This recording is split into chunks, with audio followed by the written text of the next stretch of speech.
Question: is it permissible to appraise a property that you have previously appraised or provided any other property-related services such as brokerage, construction, etc. within the prior 3 years as long as your new client has no problem with it?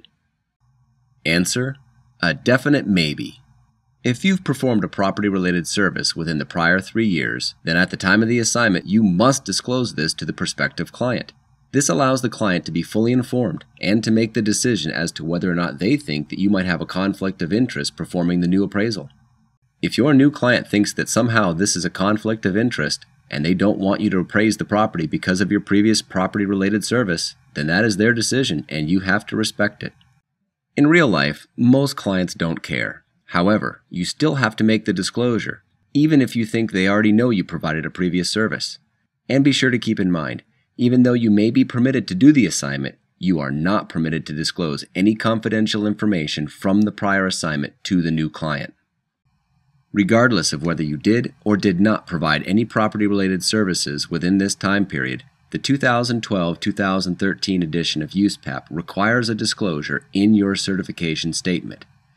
If you did, the statement may be similar to this: I have performed appraisal services regarding the property that is the subject of this report within the 3-year period immediately preceding the acceptance of this assignment.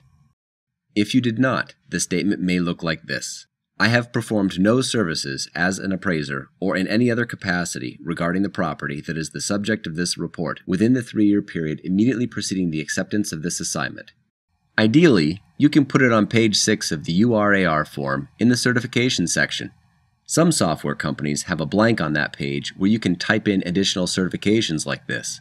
They may also have a separate certification addendum form where you can put this certification, or you can put it in yourself anywhere in the report.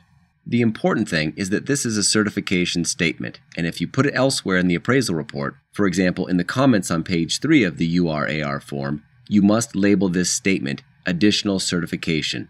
Don't just bury this statement at the bottom of the last addendum page without identifying it as a certification statement. This statement is part of the appraiser's certification and needs to be identified as such.